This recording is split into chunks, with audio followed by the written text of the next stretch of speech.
आप सभी का इस वीडियो में हार्दिक स्वागत है। मैं नीलेश यहाँ पे the magic of believing book की रीडिंग कर रही हूँ और अभी तक 3 चैप्टर हम रीड कर चुके हैं और आज हम इसका चौथा चैप्टर रीड करेंगे जिसका नाम है सुझाव शक्ति है। और अभी तक हमने 3 चैप्टर रीड कर लिए जिसमें फर्स्ट चैप्टर था मैंने विश्वास की शक्ति को कैसे उपयोग किया। तो इसमें विश्वास, लेखक को इन सब चीज़ों पर विश्वास कैसे हो, उन्होंने अपने बहुत सारे एक्सपीरियंसेस वगैरह शेयर किया हुआ है। एंड एक कोई भी चीज़ हमें करना है उस पर बिलीव होना बहुत बहुत इम्पोर्टेंट है। इस चीज़ को कैसे ना कैसे अपने एग्जाम्पल दे के समझाया है कि बिलीव होगा तो आप कुछ भी कर सकते हो।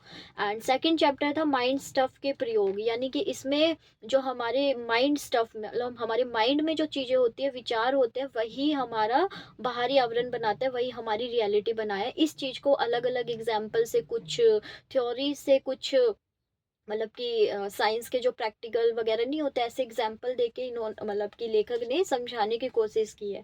देन हमने थर्ड चैप्टर में पढ़ा था अवचेतन मन वास्तव में क्या है, यानी कि ठीक है हमारे अंदर जो होता है वो चीज़ हमारे आसपास देख रही है, बट इस चीज़ को एक्सप्लेन किया था आखिर ये अवचेतन मन क्या है। तो इसमें बेसिकली यही चीज़ था कि हम जो भी विचार डालते हैं वो अपने आप एक मैजिकल वे में हमारे एक माइंड में पहुंच जाता है और वो माइंड उसे रियलिटी बना देता है। तो इसी चीज़ को घुमा फिरा के थोड़ा एक्सप्लेन किया था। तो आज हम पढ़ेंगे सुझाव शक्ति है। आइए इसमें क्या दे रखा है इसको पढ़ते हैं, इसको समझते हैं। कुछ होगा मेरी तरफ से अभिव्यक्ति तो मैं उसको एक्सप्लेन करूंगी, अपने शब्दों में उसको कन्वर्ट करके बताने की कोशिश करूंगी।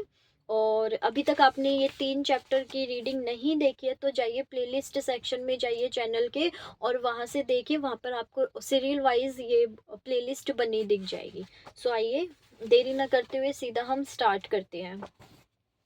चैप्टर 4 सुझाव शक्ति है। कितनी ही बार आपने लोगों को कहते सुना होगा कि बस विश्वास करो कि आप ऐसा कर सकते हो और आप कर लेंगे। यस, हम मतलब बच्चों को स्कूल में भी बुलवाया जाता है, I can do that, I can do that, I can do that. तो इसका मतलब क्या है, ये क्यों रिपीट करवाया जाता है मैक्सिमम कि तुम कर लोगे, तुम कर सकते हो, विश्वास के लिए। तो ये चीज़ तो हर किसी ने ही सुनी है।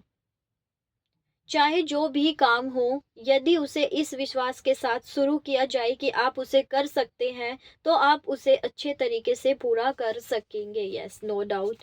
व्यक्ति को विश्वास से अक्सर वह शक्ति मिलती है जिसे दूसरे लोग असंभव मानते होंगे। विश्वास की क्रिया वह शुरुआती ताकत है जो प्राप्ति की ओर अग्रसर करने वाली ऊर्जा उत्पन्न करती है।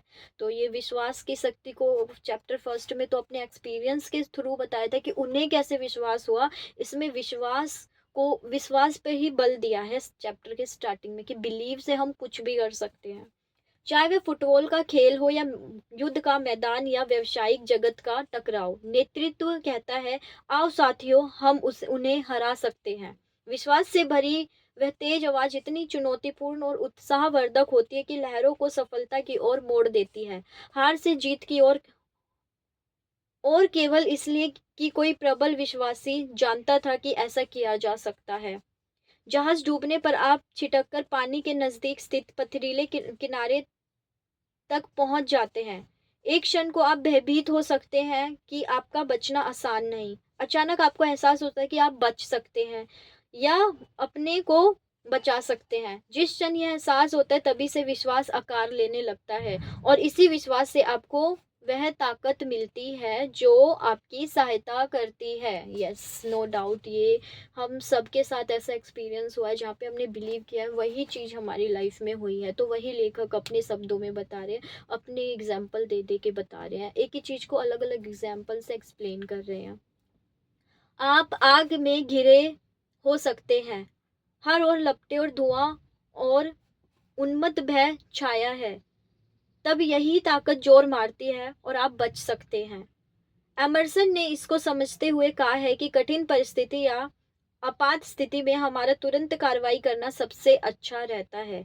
अवचेतन मन की महान शक्ति से संबंधित बहुत सी कहानियां सुनाई जाती है कि किस तरह इसके मार्गदर्शन में और इसको अति मानवीय शक्ति प्रदान करने से कमजोर स्त्री पुरुष भी अपनी साधारण शक्ति से कहीं बेहतर प्रदर्शन कर सकते हैं, सक्षम होते हैं। वक्ता, स्टैंड ऑफ कॉमेडियन और लेखक अवचेतन मन की शक्ति को उनके विचारों के सतत और सुजदित प्रवाह और श्रोताओं व पाठकों को इसका आनंद लेते देख सकते हैं, देखकर अक्सर चमत्कृत भी रह जाते हैं। विभिन्न रहस्यमय धर्मों और विभिन्न शिक्षाओं व चित्त व्यवस्थाओं का अध्ययन करने के बाद मुझे इस बात से प्रभावित किया कि इन सब की बुनियादी कार्यशैली एक जैसी है। वो यह है कि ये सभी दोहराव कुछ निश्चित मंत्रों, शब्दों या सूत्रों के दोहराव से सफल हुए हैं। यानी कि वही रिपीटेशन, अगर कोई चीज़ हम बार बार बोल रहे हैं, मैं कर सकती हूँ, ये विश्वास करते हैं और इसी पे अडिग रहते हैं क्लैरिटी के साथ, तो वो चीज़ एक कॉमन है। इसी चीज़ से हम, यही चीज़ लेखक ने क्या सब में कॉमन देखी। एंड यस, एब्सोल्युटली ऐसा होता है, जिसमें आप रिपीट दोहराव कर रहे हो, मान रहे हो काफ़ी लंबे समय तक, वो चीज़ हो जाती है। आपने सोचा मैं कर सकती हूँ और आप पूरा दिन सोच रहे हो कि यार मुश्किल है, अंदर ही अंदर फील कर रहे हो, डर रहे हो, तो वो चीज़ आपको डिफ़िकल्टी ही देगी, वो चीज़ नहीं होगी। बट एक दोहराव होगा, रिपीटेशन होगी, बिलीव कंसिस्टेंसी से बना रहेगा, तो आप उस चीज़ को कर सकते हो, उस चीज़ में आप सफलता ही हासिल करोगे। विलियम सुब्रेक ने कहा था, ओजा, वुडो, महायाजक, हैक्सर्स और अजीब संप्रदायों के अनुयायी आत्माओं को जगाने या काला जादू करने के लिए मात्र अनर्गल शब्द मोबो-जोबो का उपयोग करते हैं। यही सिद्धांत जाप मंत्र, लिटानी, दैनिक पाठों तथा बौद्धों व मुस्लिमों के निरंतर उपासना में एक समान है। या ब्रह्म विद्यावादी और एकता, पूर्णता और सत्य, नव विचारों और दिव्य विज्ञान के अनुयायियों पर गौर करें। बल्कि सभी धर्मों की बुनियाद यही है, बिलीफ। जो जिस धर्म में बिलीव है, जिस धर्म में बिलीफ बन गया है, वो उसको ही मानता है और उसी से जुड़कर अपनी चीज़ों को मांगता है, अपनी चीज़ें सोचता है और सफल होता है। चाहे वो किसी से भी मांग रहा है, विश्वास है तो उस चीज़ों से मिलती ही मिलती है। बस इसमें काले जादू की जगह सफ़ेद जादू है। मतलब एकता वगैरह की, जब बौद्ध या धर्म वगैरह की बात होती है तो उसमें वही एक अच्छी एनर्जी की ही बात कर रहे हैं। तो काला जादू में वगैरह में तो मतलब फंसना ही नहीं है इन सब चीज़ों में, तो इनसे तो बस ठीक है भाई, दूर रहो। क्यों एक लोअर फ्रिक्वेंसी वाली एनर्जीज को हमें छेड़ना है?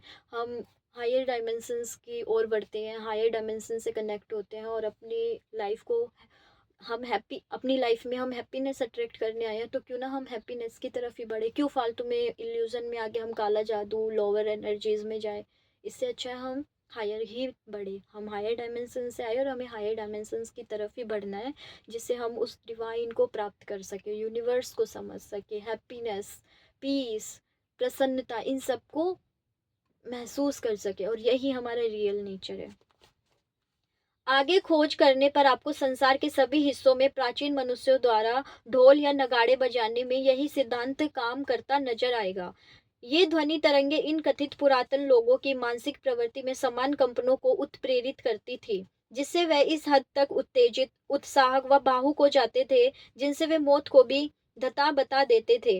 अमेरिकी इंडियनों का युद्ध नृत्य और इसका लयबद्ध शारीरिक गतिविधियों का दोहराना, बारिश लाने की कबीलाई रस्में, गोलाकार घूमते दरवेशों का नृत्य, बल्कि संकट काल में बजाया जाने वाला युद्ध संगीत, औद्योगिक संयंत्रों के कर्मचारियों के लिए बजाए जाने वाला सुखदायक पृष्ठभूमि संगीत, सभी के पीछे यही सिद्धांत है, यानी बिलीव।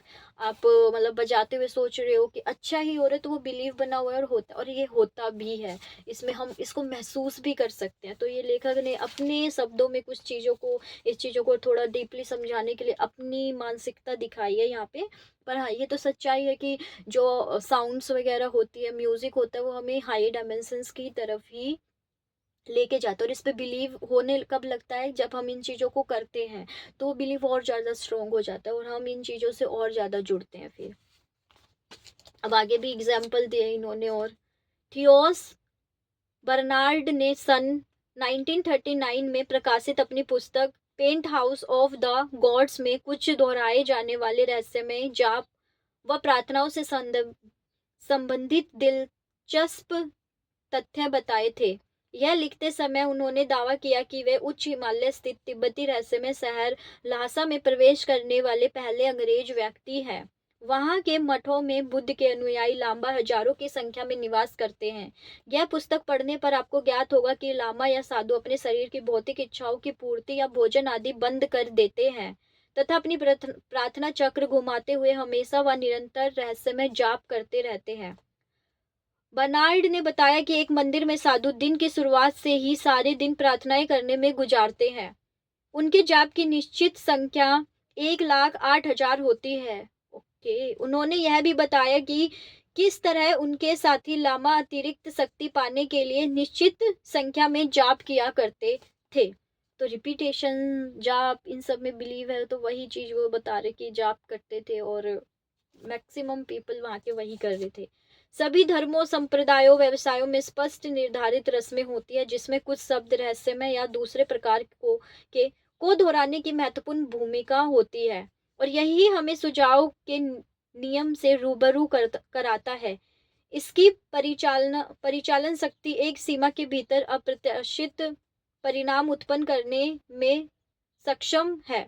सुझावों में इतनी शक्ति होती है, वह चाहे स्व सुझाव या बाहरी सुझाव हो। यानी सुझाव शक्ति है, यानी कि हम जिसको जो सुझाव देते हैं उसका वो बिलीव बन जाता है। तो इसलिए ये चैप्टर बिलीव से ही, विश्वास से ही स्टार्ट किया गया है। तो वही अपने सुझाव हो, जो हम अपने आप को सुझाव दे रहे हैं वो हम बन जाते हैं, जो दूसरे हमें देते हैं वो चीज़ भी हमें इम्पैक्ट करती है, उस चीज़ में भी हम ढलने लगते हैं। यह मशीन का परिचालन शुरू करता है जिससे अवचेतन मन अपना रचनात्मक कार्य आरंभ कर देता है, और यहीं से प्रतिज्ञापन या दोहराव अपनी भूमिका निभाता है। एक ही जाप, वही मंत्र, वही ज्ञापन विश्वास की ओर ले जाता है। एक बार जब यह विश्वास गहन आस्था बन जाता है तब काम बनने लगते हैं। एक बल्डर या एक बिल्डर किसी पुल या इमारत की एक बिल्डर किसी पुल या इमारत की निर्माण संबंधी योजनाओं को देखता है, तब वह इच्छा द्वारा इस काम का कॉन्ट्रैक्ट मिलने की विनती करता है। वह खुद से कहता है, मैं यह कर सकता हूँ, हाँ मैं यह कर सकता हूँ। यह इसे अपने आप से चुपचाप हजारों बार बिना इसे दोहराए असहज हुए कह सकता है। ऐसा करने पर इस सुझाव को जड़े जमीन की जगह मिल जाएगी और उसे वह कॉन्ट्रैक्ट मिल जाता है। तो थोड़ा ही एक डेली लाइफ से जुड़ता मिलता हुआ एग्जाम्पल दिया है कि कैसे एक बिल्डर बनाने की कहते उसे विश्वास होता है, उससे ये सीखा हुआ होता है, उसे और बिलीव हो जाता है और तभी वो कह पाता है और वो काम उसे तभी मिलने लगते हैं। यानी बिलीव, आप अपने आप को सुझाव दे रहे हो, उसी से आपकी लाइफ में चीज़ें आ रही है। तो ये बिल्डर का एग्जाम्पल काफ़ी अच्छा और इजी है समझने के लिए। कॉन्ट्रैक्ट मिल जाता है और आखिरकार ढांचा खड़ा हो जाता है। इसके विपरीत अगर वह कहता है कि ऐसा नहीं कर सकता, तो ऐसा कभी वह कर ही नहीं पाएगा। यस, हिटलर ने ऐसी ही शक्ति और कुछ तकनीकों उपयोग कर जर्मन नागरिकों को दुनिया पर हमला करने के लिए उकसाया था। उसकी पुस्तक मीन काफ पढ़ने से इसकी पुष्टि होती है। विख्यात फ्रांसीसी मनोवैज्ञानिक डॉक्टर रेने फॉवेल ने यह कहते हुए समझाया कि हिटलर में सुझाव के नियम और उसे कार्यान्वित करने वाली विभिन्न प्रारूपों की अद्भुत समझ थी, और उसने अपने सुझाव संबंधी विशाल अभियान में अपने विलक्षण कौशल और दक्ष सो मैनशिप द्वारा प्रचार के प्रत्येक साधन का उपयोग किया, और काफी बड़ी संख्या में उन्होंने फिर हमला वगैरह भी किया था। तो क्या वो अपने आप को सुझाव दे रहे थे, इस पे विश्वास हो रहा था और वो चीज उनके जैसे वो चलाना चाहते थे, तो वो जर्मनों को, नागरिक को इकट्ठा करके उन्होंने वो हमले वगैरह करके फिर वो फ्रांसीसी लोगों से वहां पे जीत भी हासिल की थी। हिटलर ने खुलेआम कहा था कि सुझाव का मनोविज्ञान ऐसे किसी भी व्यक्ति के हाथों में एक भयानक हथियार है जो इसका उपयोग करना जानते हो। यस, आपका माइंडसेट कैसा है भाई, फर्क पड़ता है, बट हमें हमेशा अच्छे की तरफ बढ़ना चाहिए, जिससे पीस क्रिएट हो हमारे अंदर भी और दुनिया के अंदर भी। ये नहीं है कि हम लोअर फ्रिक्वेंसी या फिर लोअर डायमेंशंस में 3D से और 2D से और 1D और पूरा ही ऐसे बेकार एनर्जीज में जा रहे, तो ऐसा बिल्कुल भी नहीं करना है। हमें हायर डायमेंशंस की 3D से 4D, 4D से 5D, 6D, 7D, एक अनंत ऊर्जा की तरफ बढ़ना है। आइए देखते हैं कि उसने किस तरह जर्मन को इस बात पर विश्वास दिलाई कि वह उसे करवाना चाहता था। नारे, पोस्टर, विशाल बोर्डों और झंडों के ढेर से जर्मनी ढका हुआ था। आप CBSE के 9th क्लास की बुक पढ़ेंगे तो उसमें हिटलर की पूरी स्टोरी दी गई है कि इन्होंने कैसे ये पोस्टर वगैरह लगा के लोगों को इकट्ठा किया था और युद्ध किए थे, और कैसे अर्थव्यवस्था पर उनका कब्जा हो रहा था। तो ये सारा उसमें काफ़ी अच्छे से बनाया। 9th क्लास की SST की, CBSE की 9th क्लास की एसएसटी की बुक्स में दिया गया है। मतलब एक जर्मन राज्य, एक शक्ति, एक व्यक्ति, एक नेता नारा बन चुका था। हर जगह यही सुनाई दे रहा था कि एक समूह एकत्र हो रहा है। जर्मन युवाओं का कदम ताल गीत, आज जर्मन हमारा है, कल सारी दुनिया हमारी होगी, रोजाना हजारों कंठों से उच्चारित होता।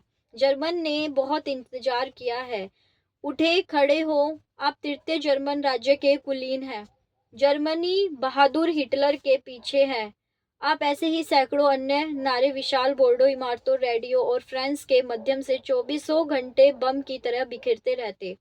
हर बार जब भी वे चलते मुड़ते या एक दूसरे से बात करते हो तो यह उनका खुद का उच्चारण जाति का होने का विचार आता, और एक बार जब विश्वास स्थिर हो जाता तब वे अपना आतंक का अभियान आरंभ करते। इस विश्वास के सम्मोहक प्रभाव में सुझावों के दोहराव की शक्ति से उन्होंने यह साबित करना संभव कर दिया। उनका दुर्भाग्य अन्य देशों की राष्ट्रीय आस्था भी उतनी ही मजबूत थी, जो आखिरकार जर्मन की हार का कारण है। तो हिटलर का पतन कैसे हुआ, तो वही कि दूसरों की आस्था, दूसरों के विश्वास को ठेस पहुंचाने लग गए थे, तो इनका लास्ट में जाके इनका फिर पतन ही हुआ। और समझाया इसमें मुसोलिनी ने भी इटली का नाम चमकाने के लिए इसी सुझाव के नियम का उपयोग करने का प्रयास किया। विश्वास, अनुपालन, संघर्ष। इटली का एक विश्व में सबसे महान स्थान होना चाहिए। हमें नए और पुराने बहुत से मसालों को निपटाना है के नारे और विज्ञापनों ने हजारों इमारतों की दीवारें अटी पड़ी थी, तथा रेडियो या प्रत्येक संवाद के सभी अन्य माध्यमों द्वारा यही विचार लोगों में भरे जा रहे थे। तो ये एक और एग्जाम्पल है, जैसे हिटलर ने किया था वैसे ही इटली, ये मुसोलिनी ने भी ऐसा ही किया था। जोसेफ स्टालिन ने रूस जैसा आज है उसे वैसा बनाने में इसी विज्ञान का उपयोग किया। नवंबर 1946 में इंस्टीट्यूट ऑफ मॉडर्न हिप्नोटिज्म ने देखा कि स्टालिन ने रूसी नागरिकों को उनकी शक्ति पर विश्वास दिलाने के लिए निरंतर सुझाव की महान शक्ति का उपयोग किया। वो सुझाव देते गए, तुम ऐसा करो, तुम कर सकते हो, हमें करना है, तो ये सुझाव मिल रहे थे। तो जनता वैसे ही उन्हीं के नक्शे कदम पर बनती गई, उन्हें विश्वास होता गया और वैसा ही होता गया। तो सच में ये सुझाव शक्ति है। सच में इस चैप्टर का नाम काफी सही सटीक लिखा गया है। अब मुझे पढ़ते हुए सच में समझ में आ रहा है। उनकी शक्ति का विश्वास दिलाने के लिए निरंतर सुझाव की महान शक्ति का उपयोग किया, जिसके चलते हमें विश्व की सबसे सम्मोहक आंखों वाली 10 लोगों में शामिल करते हुए उसे समूह सम्मोहक की उपाधि गई। तो ये कुछ है कि आंखों वाली 10 सम्मोहक, तो कुछ बनाया होगा, उसी को बताया है, मुझे इसका नहीं पता है, यहीं पे पढ़ रही हूँ मैं इसको। जापानी योद्धा इसका उपयोग अपने लोगों को कट्टर योद्धा बनाने में करते थे। तो अलग अलग एग्जाम्पल दे रहे हैं, मुसोलिनी ने कैसे किया, जोसेफ स्टालिन ने कैसे किया, हिटलर ने कैसे किया, और अब जापानी योद्धा कैसे करते हैं। इसका उपयोग अपने लोगों को कट्टर योद्धा बनाने में करते थे। जन्म से ही जापानी बच्चों को यह सुझाव घुट्टी में पिलाया जाता था कि वे सीधे देवताओं के वंशज हैं जो दुनिया पर शासन करने आए हैं।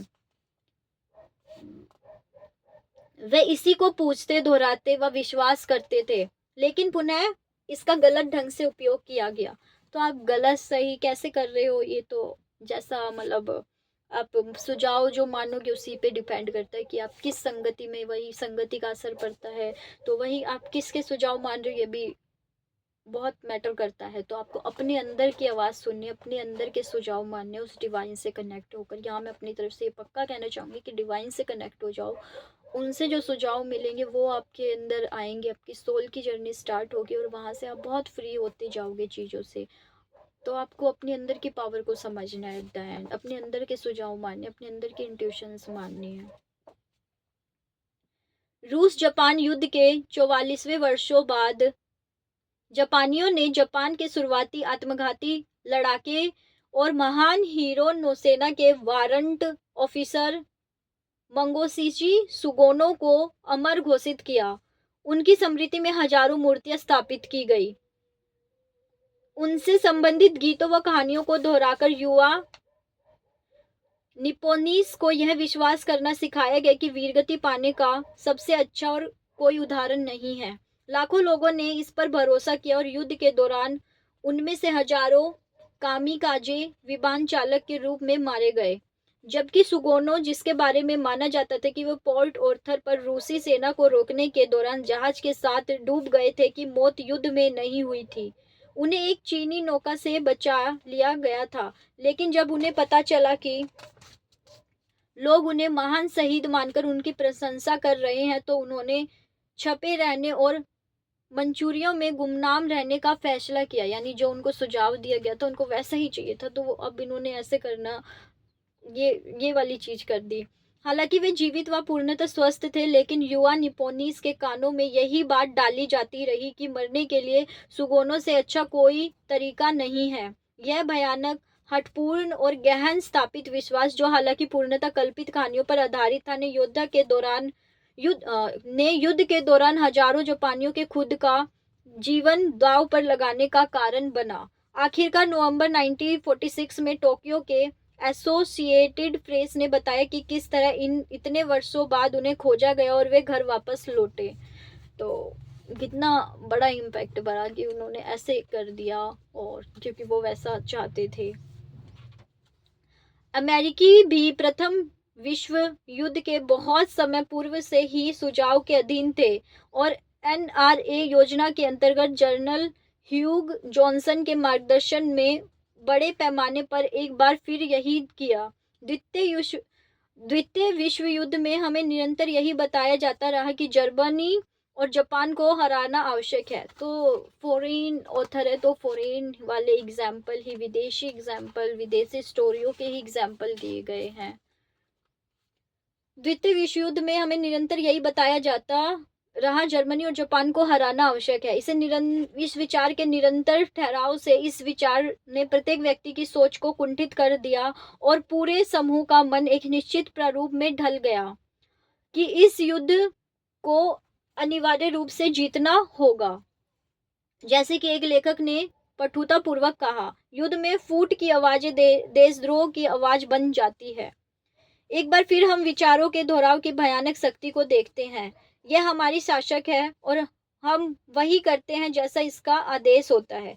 निरंतर सुझाव का वह सूक्ष्म बल हमारे तर्कों पर हावी हो जाता है, सीधे हमारे उत्साह व भावनाओं पर कार्य करता है। यानी हम सुझाव दिया, हमारे अंदर जा रहा है, इससे हमारी फीलिंग एक एनर्जी फील्ड में जा रहा है, और आखिरकार हमारे अवचेतन मन में बहुत गहर पर उतर जाता है। सभी सफल विज्ञापनों का यही मूल सिद्धांत है, एंड देन वो रियलिटी बनने लगता है। पहले सुझाव की निरंतरता व दोहराव द्वारा आपको इस पर विश्वास दिलाना, जिसके बाद आप इसे खरीदने को आतुर हो जाते हैं। तो विज्ञापन यही करते हैं ना, कि विश्वास दिलाते हैं हमारा ही बहुत अच्छा प्रोडक्ट है, इसको खरीदो, ये हो जाएगा, वो हो जाएगा, एंड देन आप खरीदने के लिए कि भाई खरीद के देखते हैं क्या कुछ तो है, तो आप खरीद भी लेते हो। ऐसे आप सुझावों के जंजाल में ही ये प्रोडक्ट कंपनियां यही कर रही है। तो बी अवेयर, अपने अंदर की पावर समझो, सही है गलत है आपको अंदर से पता चल जाएगा कि ये चीज़ मुझे लेनी है, मुझे इनकी बातों में नहीं आना है। अगर आपके लिए इम्पोर्टेंट होगा तो ही आप लोगे, ऐसे जंजालों में नहीं फंसोगे लोगों के, जो आप फंस जाते हो। हाल के वर्षों में हम विटामिन की मौज मस्ती का आनंद ले रहे हैं। विटामिन, मिनरल और विभिन्न प्राकृतिक ऑर्गेनिक आहार हर ओर से हम तक पहुंच रहा है, और लाखों लोग इन्हें खरीद रहे हैं। इनके गुण संबंधी सुझाव दोहराना इतना संभावनाशील है। तो आप इनके प्रोडक्ट के क्वालिटीज ही बताते हो, और सच में लाखों घरों में हर जगह ये पहुंच रहे हैं, मिल रहे हैं। तो लोगों को विश्वास ऐसे ही हुआ है, तभी वो खरीद रहे हैं, बढ़ रहे हैं आगे। सदियों से टमाटर को जहरीला माना जाता रहा है। लोग इसे खाने की तब तक हिम्मत नहीं जुटा पाए जब तक कि निर्भक व्यक्ति इसे चखने के बाद भी जीवित रहा। तो ऐसा कुछ हुआ होगा फॉरेन में, या लेखक ने ऐसी कुछ देखा होगा, तो वो वही अपना ही एक एक्सपीरियंस बता रहे हैं। आज लाखों लोग टमाटर का सेवन करते हैं, बिना ये जाने कि इन्हें मानव ना खाने योग्य समझता था। इसके विपरीत दीनहीन पालक लगभग कूड़े के ढेर में जा रहा है, जब से अमेरिकी सरकार ने यह घोषणा की है कि इसका वह आहार मूल्य नहीं है जो दशकों से समझाया जा रहा था। लाखों लोगों ने इस पर विश्वास किया और अब वे पालक खाने के लिए प्रसिद्ध कार्टून चरित्र पोपये के इस पसंदीदा आहार को वैसी इज्जत नहीं देते। ये फॉरेन में ऐसे विज्ञापन में ऐसा कुछ हो रहा होगा तो वो अपने मतलब एट द एंड अपने ही एक्सपीरियंसेस को अनुभव को बता रहे कि स्पष्ट है कि सभी महान धार्मिक आंदोलनों के संस्थापक सुझावों के दोहराव की शक्ति से भली भांति परिचित थे और उन्होंने इससे महत्वपूर्ण नतीजे हासिल किए। धार्मिक शिक्षाएं जन्म के साथ ही हमारे भीतर हमारे माँ बाप और माता पिता और फिर उनके माता पिता ऐसे भर देते हैं। इस तरह के विश्वास में निश्चित ही किसी तरह का सफ़ेद जादू है, यानी एक पॉजिटिव एनर्जी ही मिलती है जो हम अपने जो माता पिता हमें देते हैं अपने धर्म वगैरह की, तो एक पॉजिटिव एनर्जी मिलती है और हमारा उस पे विश्वास होता जाता है होता जाता है होता जाता है। यह यहाँ पे समझने की चीज़ है कि ये हम जो जिस भी कल्चर को मानते हैं उसमें भी हमारा बिलीव ही हमें बार बार सुझाव दिया गया, अब वो हमारा बिलीव बन गया और हम अब उसको फॉलो करते हैं। सारी दुनिया अपने अपने धर्मों को फॉलो कर रही है। यह बयान जैसे हम जो नहीं जानते उससे दुख भी नहीं पाते और अज्ञानता परम सुख है। इस उस समय अत्यधिक महत्वपूर्ण हो जाता है जब आपको यह एहसास हो जाता है कि आपको केवल वे ही चीजें नुकसान पहुंचा या परेशान कर सकती है जिसके प्रति आप सजग हो। हम सभी ने उस व्यक्ति की कहानी सुनी होगी जो नहीं जानता था कि इसे किया नहीं जा सकता। वह आगे बढ़ा और कर डाला। मनोवैज्ञानिक बताते कि बचपन में हमें सिर्फ दो भय होते हैं, तेज आवाज का भय और गिरने का भय। बाकी हर तरह का भय हमें अपने व दूसरों के अनुभवजन्य परिणामों के फलस्वरूप प्राप्त होता है। यहाँ हमें जो कुछ भी सिखाया जाता है या जो हमें देखते या सुनते हैं उससे मिलता है। मैं पुरुषों या स्त्रियों को ऐसे मजबूत ओक वृक्ष के रूप में देखता हूँ जो अपने इर्द गिर्द विचारों के अत्यधिक झंझावतों के बीच भी अडिग खड़े रहते हैं, लेकिन अधिकांश लोग छोटे पौधे के जैसे होते हैं जो हवा के हर छोटे झोंके से बह जाते हैं। आखिरकार वे विचारों की ऐसी ताकतवर हवा की दिशा में बढ़ने लगते हैं जो इसके विपरीत बह रही होती है, यानी जिसका जैसा बिलीव है वो वैसा ही जीवन जी रहा है। तो डर, फियर ये चीज़ आती है हमारे अंदर आसपास से ही। देख के कोई सांप से डरता है, वो बता देता है कि ये काट लेगा भाई, दूर रहो, तो वो हमारे अंदर फियर आता जाता है और हम बहुत ज़्यादा इससे फियरफुल हो जाते हैं। जो नहीं डरते हैं वो सपेरे वगैरह से हाथों में लेके और सांपों का खेल भी दिखाते हैं। तो वही विश्वास वगैरह पे ही काम कर रहा है, सुझाव ही काम कर रहे हैं। बाइबल में विचारों और सुझावों की शक्ति के उदाहरण भरे पड़े हैं। उत्पत्ति अध्याय 30 छंद 36 से 43 तक पहुंचने पर आपको ज्ञात होगा कि याकूब भी इनकी शक्ति से परिचित थे। बाइबल बताती है कि किस तरह उसने चित्त वाले और चितक भरे मवेशियों भेड़ बकरियों को विकसित किया। उसने पेड़ की टहनियों को आंशिक रूप से छीला जिससे वे धब्बेदार व धारीदार दिखने लगे और उन्हें पानी पीने की कठोरता में खड़ा किया जहां वे पशु पानी पीते थे, जैसे कि आपने अनुमान लगा ही लिया होगा। यह पशुओं के झुंड इन धब्बेदार झाड़ियों के समक्ष आकर गाभिन हो गए और उन्होंने धारी वाले चित्त वाले और चित्त कबरे बच्चे जने और इनके फलस्वरूप याकूब अत्यधिक धनाढ़ हो गया। मूसा भी सुझाव में सिद्धहस्त थे। उन्होंने 40 वर्षों तक इसका उपयोग इजरायलियों पर किया और उन्हें दुग्ध व शहद की उस भूमि पर ले गए जिसका उन्होंने वादा किया था। डेविड ने खुद को परिचालित कर रहे सुझाव के बल का अनुपालन किया और विशाल के हथियारों में से लैस गोलियत को गुलेल से निकालकर कंकड़ से भर मार गिराया। तो सबके अपने अपने एग्जाम्पल दे रहे हैं, बाइबल का और डेविड का और मूसा मूसा ये मतलब इन सब के एग्जाम्पल ही दिए गए हैं जो अभी आपने सुने। जॉन ऑफ आर्क एक और ऑर्लेस की छोटी सी नाजुक लड़की ने कुछ आवाजें सुनी। उसके सुझावपूर्ण प्रभाव से वह विचार उसमें रच गया कि उसका मिशन है कि फ्रांस को बचाए। वह अपनी अदम्य भावना को अपने सैनिकों के हृदय तक पहुंचा सकी और उसने ऑर्लेस में अंग्रेजों की शक्तिशाली सेना को हरा दिया। इसमें भी वही विश्वास सुझाव जो दिए गए थे उससे विश्वास बना और वही उसकी रियलिटी बन रही थी। अमेरिका में आधुनिक मनोविज्ञान के जनक विलियम्स जेम्स ने कहा कि किस संदिग्ध कार्यों में पहले ही आस्था जता देना अक्सर उसे सफल निष्कर्ष तक ले जाना सुनिश्चित करता है। जेम्स के अनुसार मनुष्य की आस्था उस पर प्रभावी शक्तियों पर कार्य करते हुए अपनी पहचान बनाते हुए उनका दावा करता है। दूसरों में विचार वस्तुतः तथ्यों का जनक होता है। आस्था और अपनी शक्ति को बढ़ाने के लिए मेरी सलाह है कि आप नए विधान में जेम्स का सामर्थ्य धर्म पत्र पढ़े। तो अब ये हम थोड़ा रीड करेंगे। वास्तव में कभी भी फुटबॉल या बेसबॉल का खेल देखने वालों ने इन सुझावों की शक्ति का कार्य करते देखा होगा। नोटरी डेम की प्रसिद्ध कोच कुनूत रॉक ने सुझावों का मूल्य समझते थे। उन्होंने इनको बार बार उपयोग किया, लेकिन वे इस पद्धति को प्रत्येक टीम की मनोदशा के अनुसार कार्यान्वित करते थे। शनिवार की एक दोपहर नोट्रो डेम एक विशेष रूप से कठिन मुकाबला खेल रहा था। खेल के आधे भाग तक वह बुरी तरह पिछड़ चुका था। सभी खिलाड़ी ड्रेसिंग रूम में घबराते हुए रोकने के आने की प्रतीक्षा कर रहे थे। आखिरकार दरवाजा खुला और रोकने धीरे से भीतर आए। उन्होंने टीम पर जिज्ञासापूर्ण दृष्टि डाली और कहा, ओह क्षमा करें, मैंने गलती कर दी। मुझे लगा कि यह नोट्रोडेम टीम का कमरा है। दरवाजा बंद हुआ और रोकने चले गए। हैरानी और फिर आवेश में भरी टीम अगला भाग खेलने बाहर निकली और मैच जीत लिया।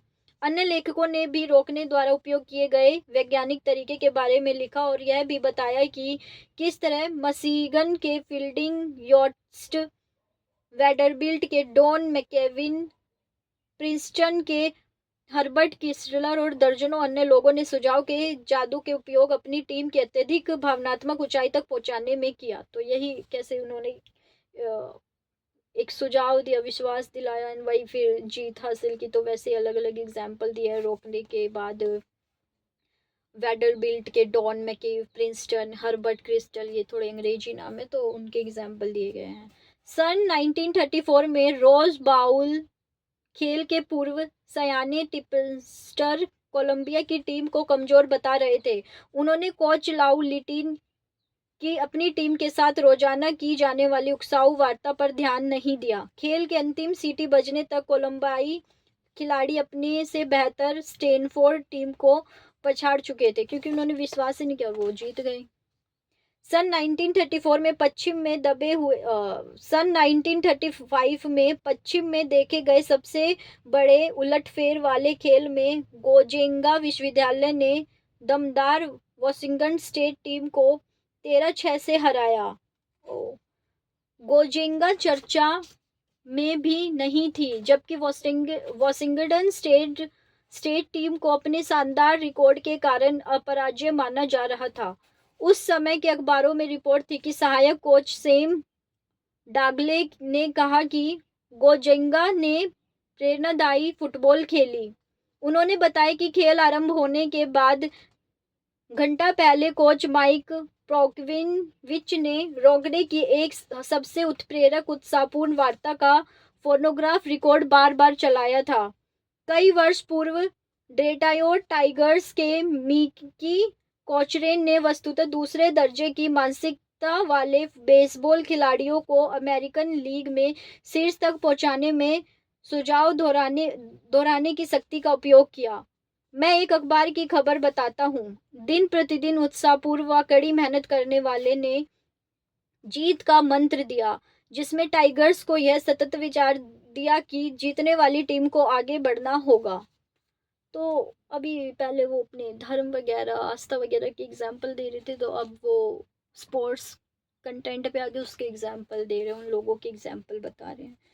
तो एक ही चीज़ को कि सुझाव जो देते हो उस पर विश्वास जो करते हो वो चीज़ होने लगती है। तो इसी को कितना अलग अलग एग्जाम्पल से समझाया गया है। बार बार इसी चीज़ को अलग अलग लोगों के लेख से या उन लोगों की जो थिंकिंग है या जो उन लोगों को करते देखा उसको ही एक्सप्लेन किया गया है। तो एट द एंड विचार, जो सुझाव है उस पर विचार आता है और उस वो बिलीव बन जाता है, विश्व फेथ बन जाता है, वो चीज़ होने लगती है।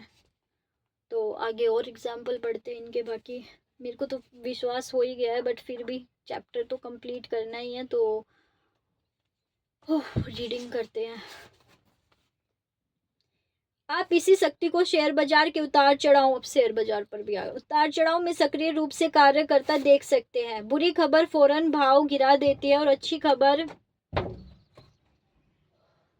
गर्मी हो गई थोड़ा सा कार में इसलिए मैंने डोर ओपन कर दिया, वही अच्छी खबर भाव चढ़ा देती है। यह शेयरों के अतिरिक्त मूल्यों में बदलाव के कारण नहीं होता, बल्कि इसका कारण बाजार परिचालकों की सोच में आया आसन परिवर्तन है, जो एक साथ शेयर धारकों के मन में प्रतिबंधित होता है। यह सचमुच नहीं हुआ होता, लेकिन शेयर धारक जो होने पर विश्वास करते हैं वही उन्हें खरीदने व बेचने का कारण बनता है। यानी ओवरऑल एक पूरा एक अवेयरनेस से हर चीज़ को समझे तो यही चीज़ काम कर रही है हर चीज़ में, चाहे वो छोटी चीज़ हो, शेयर बाजार हो, स्पोर्ट्स हो, या हमारे धर्म हो, आस्थाएं हो, जो भी हो, यही सुझाव की शक्ति काम कर रही है। मंदी के वर्षों में और वर्ष भविष्य में फिर आ सकते हैं में हमने इसी सुझाव के बल को अधिकाधिक काम करते देखा। दिन प्रतिदिन हमें बहुत मुश्किल समय है, व्यापार मंदा है, बैंक डूब रहे हैं, सुधार की संभावना नहीं है, तथा हर तरफ से व्यवसाय के डूबने की भयानक कहानियां सुनने को मिल रही थी। और आखिर में यही राष्ट्रीय मंत्र बन गया। लाखों लोगों को विश्वास हो चला था कि समृद्धि दिन कभी वापस नहीं आएंगे। सैकड़ों बल्कि हजारों डेढ़ इच्छा रखने वाले लोग निरंतर आघात सह रहे थे। ऐसे ही भयप्रद विचारों की चोटें लगातार जारी रही। सदा संवेदनशील रहने वाला पैसा भयप्रद सुझावों के प्रचार की शुरुआत होते ही छपने को दौड़ पड़ता है, और इसके फौरन बाद व्यावसायिक विफलताएं और बेरोजगारी आ जाती है। हमने बैंकों के असफल होने की, बड़ी कंपनियों के मटियामेट होने जैसी हजारों कहानियां सुनी होगी, और लोग इस पर विश्वास कर उसी के अनुसार कार्य करते हैं।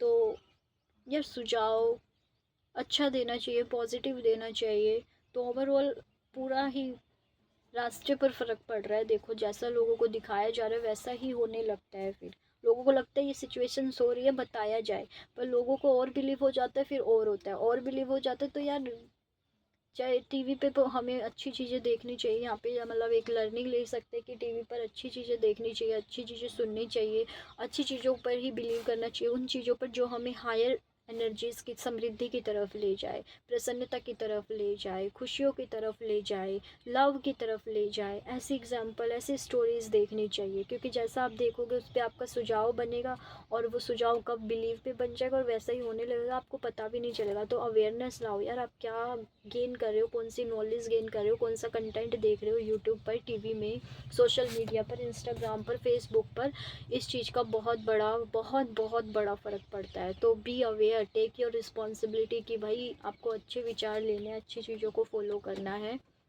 अच्छी चीज़ें सुनने और अच्छी चीज़ों को मानना है।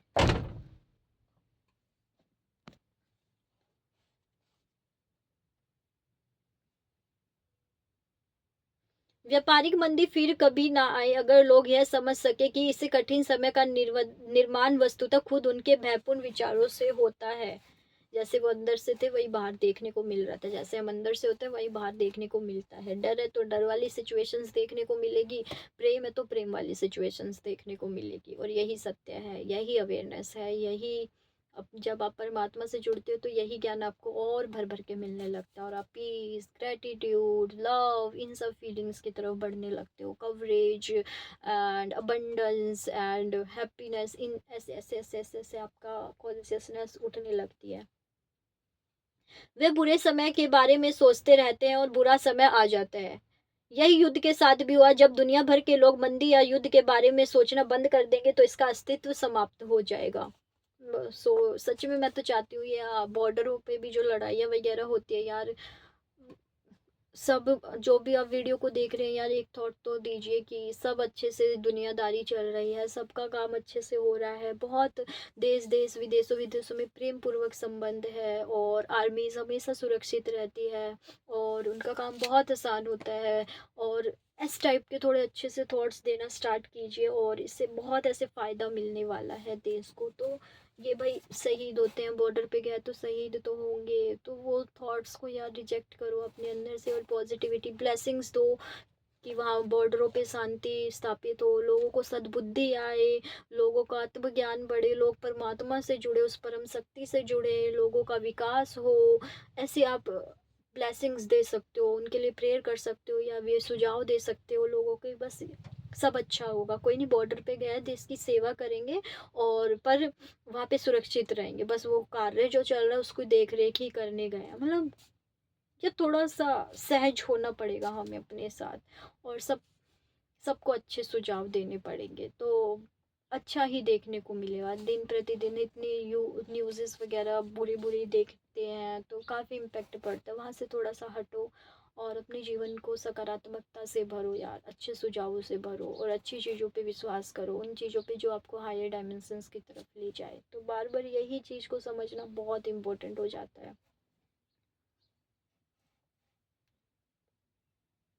यही युद्ध के साथ भी हुआ था। दुनिया भर के लोग मंदी और युद्ध के बारे में सोचना बंद कर देंगे तो इसका अस्तित्व समाप्त हो जाएगा, क्योंकि हमारे आर्थिक क्षेत्र में ऐसा कुछ भी नहीं घट सकता जिसका हमने पहले अपनी भावनात्मक सोच द्वारा निर्माण ना किया हो। यानी अंदर जो निर्माण किया है वही आपको बाहर देखने को मिल रहा है। विख्यात मनोवैज्ञानिक और लंबे समय तक नॉर्थवेस्ट विश्वविद्यालय के अध्यक्ष रहे डॉक्टर वॉल्टर डेल डॉक्स ने यह कहने के बाद पूरी कहानी बताई कि व्यापार में सफलता या असफलता का कारण मानसिक क्षमताओं से अधिक मानसिक दृष्टिकोण होता है। यस, संभवतः आपने 20 अक्टूबर 1938 की रात के बारे में पढ़ा होगा, जब ऑरेंज वेलेंस और उनके मरकरी थिएटर के कलाकारों ने एस.जी. वेल्स के उपन्यास the war of the welders का नाटकीय प्रसारण किया था। वह मंगल ग्रह के अजीबोगरीब योद्धाओं द्वारा आक्रमण की कहानी थी, लेकिन उससे हजारों लोगों के बीच भय फैल गया।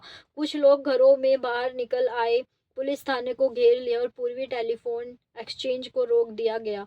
यू न्यू जर्सी के हवाई लोगों से भर गए, बल्कि प्रसारण के बाद के उन कुछ घंटों में उन लाखों श्रोताओं के बीच सचमुच घबराहट फैल गई, जिन्हें विश्वास था कि हमारा पृथ्वी पर मंगल ग्रह के आक्रमणकारियों ने हमला किया कर दिया है। हाँ, निश्चित ही विश्वास बहुत अनूठी व असाधारण घटनाओं को अंजाम दे सकता है।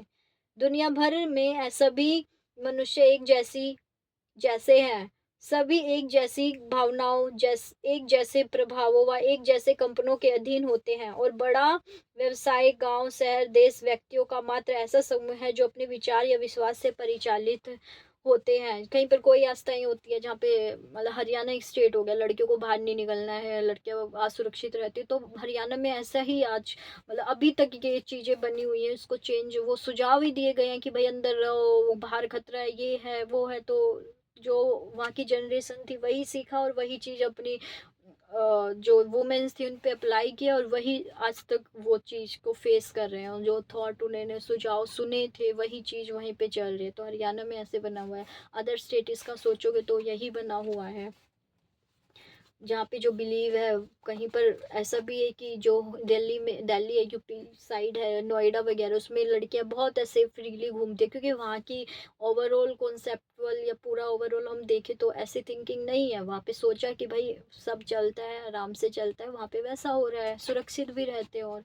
और पर देश टीवी पर देश दुनिया से, शहरों से बहुत सारी खबरें आ जाती कि आज ये केस हो गया, ये केस हो गया, तो फिर लड़कियां उन चीज़ों का शिकार भी होती है। क्योंकि चेंज लाने हैं तो प्रयास करते रहने होंगे कि जिससे लोग इस सुझाव की शक्ति को समझें और सच में ये चेंज आ जाएंगे। तभी अगर आप ऐसा देख रहे हो तो आप ही अच्छा सोचना स्टार्ट करो कि देश में सब शांति भी होता है, महिलाएं सुरक्षित रहती है, पुरुष तरक्की कर रहे हैं, महिलाएं तरक्की कर रही हैं, सब आगे बढ़ रहे हैं, बच्चे शांत रहते हैं, सबका कहना मानते हैं, और देश दुनिया में हर घर में यही हो रहा है। तो ऐसा होने लगेगा और आपको ऐसे एविडेंस मिलने लग जाएंगे। पर एक बार स्टार्ट तो करो यार, मैं तो कर रही हूँ, मैंने तो कर दिया है, अब आपकी बारी है। और मैंने कर दिया है तभी मैंने ये सब चीज़ें बोली है, वरना ऐसे मैंने रैंडमली कोई तैयारी वगैरह नहीं की है, मैं भी रैंडमली ही रीड कर रही हूँ। तो अगर मेरे अंदर ये बना है तो मेरे अंदर ये चीज़ें हैं, मैं ऐसे सुझाव दे रही हूँ तो वो चीज़ मुझे देखने को भी मिलेगी इस पे। मैं और कई चीज़ों में देख भी रही हूँ तो वो फ्रीडम मुझे मिली हुई है, मैं आराम से अपना वीडियो भी बना पा रही हूँ। और कई लड़कियाँ ऐसी भी होगी जो अभी भी कमरे में बैठ के रो रही होंगी, तो भाई अपने आप को अच्छे सुझाव देना स्टार्ट करो। कैसे भी आपको थोड़ा मेरा टूटा फूटा हो रहा है, आगे पीछे मैं कर रही हूँ, बट समझने की कोशिश करो अपनी सुझाव की शक्ति को, कैसे भी समझ में आ रही है। इन एग्जाम्पल से समझ लो, या मैं कुछ जो बोल रही हूँ थोड़ा सा आगे पीछे उससे समझ लो, बट समझ लो इस चीज़ को, बहुत शक्तिशाली है। प्रत्येक व्यक्ति ने अपना निर्माण खुद किया है, वह अपने ही विचारों व विश्वास की तस्वीर है। जैसा राजा सोलोमन ने इसे बयान किया है। एक और एग्जांपल, व्यक्ति अपने मन में जैसा सोचता है वह वैसा ही सोचता है। स्कूल व कॉलेजों में किसी महत्वपूर्ण खेल प्रतियोगिता के ठीक पहले होने वाली रैलियां इसी सिद्धांत पर आधारित होता है। इसके भाषण, गीत, शोरगुल सुझावों के सृजन का साधन बनने के साथ ही जीतने की इच्छा भी जगाते हैं। बहुत से सेल्स मैनेजर अपनी सुबह की सेल्स मीटिंग में इसी सिद्धांत का उपयोग करते हैं, जहां सेल्समैन को भावुक बनाने व उनके मन में यह विचार बिठाने के लिए कि वह अपने सभी पुराने सेल्स रिकॉर्ड तोड़ सकते हैं कि निरंतर संगीत का उपयोग किया जाता है। यह सिद्धांत कुछ अन्य तकनीकों सहित सेना बल्कि सभी सेनाओं का मूल है। इन आदेशों व विन्यासों को आंतरिक ड्रिल के दौरान निरंतर दोहराया जाता है, जिससे सैनिकों में शीघ्र ही अनुशासन विकसित होने लगता है, जो अंततः उनका स्वभाव बन जाता है। वे आदेश या विन्यास उनके मन या शरीर में इतने स्थायी हो जाते हैं कि लोग स्वचालित गतिविधि बन जाते हैं, जो बदले में ऐसा आत्मविश्वास उत्पन्न करता है जो सक्रिय संघर्ष के लिए अति आवश्यक है। ये ध्यान रखना होगा कि अवचेतन मन उस समय तुरंत कार्य करने लगता है जब चेतन मन या बाहरी स्रोत से प्राप्त होने वाले चेतन मन द्वारा उसे पोषित किया जाता है कि आदेश या सुझावों द्वारा प्रेरणा मिलती है। लेकिन चेतन मन के संदेश के साथ यदि इच्छित लक्ष्य की मानसिक तस्वीर भी हो तो यह अधिक शीघ्रता पूर्वक परिणाम देता है। यह तस्वीर धुंधली, अधूरी, अनगढ़ ही क्यों ना हो, बल्कि इसकी केवल रूपरेखा हो तो भी अवचेतन मन इस पर काम करने के लिए काफी है।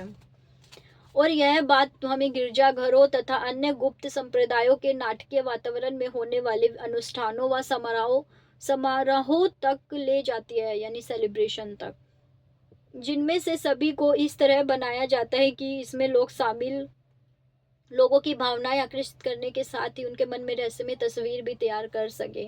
यह अनुष्ठान चाहे जिस भी तरह किए जाए, इनका उद्देश्य आपका ध्यान केंद्रित करना और इन प्रतीकों के छपे अर्थों को आपके मन में बिठाई जाने वाली विचार विशेष से जोड़ना होता है। विविध प्रकाश व्यवस्था, विविध आडंबर पूर्ण सामग्री तथा अक्सर इन निर्देशों व गतिविधियों से संबंधित विशिष्ट ज्ञान, इन सब के साथ धीमा प्राय धार्मिक संगीत या सभी आपको उचित भावनात्मक स्थिति तक लाने में मदद करते हैं। यह बहुत पुराना तरीका है। न केवल सभ्य लोग बल्कि अत्यंत आदिम जनजातियों में भी उनके विशिष्ट समारोह हुआ करते हैं। माध्यम बनना या भविष्य देने वाला क्रिस्टल, जिसे जिप्सी भविष्यकर्ता भी अपनी सामग्री का भाग मानते हैं, व्यक्ति को प्रभावित करने वाली ऐसी ही पद्धतियां हैं।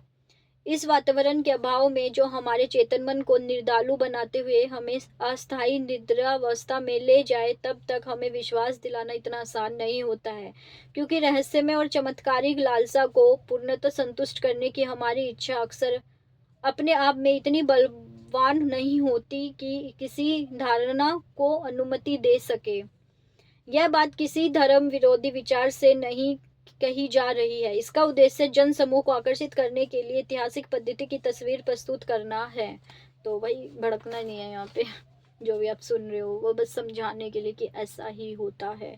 और आप अवेयरनेस में आओगे, जितना इस समय में आके इन चीज़ों के प्रति ऐसे अवेयरनेस से देखोगे कि ऐसे ऐसे, तो आप समझ पाओगे। अगर आप नहीं समझ पा रहे हो तो भाई आपको अपने साथ बैठने की ज़रूरत है। Sit with yourself, start sitting with yourself, अपने साथ बैठना शुरू करो।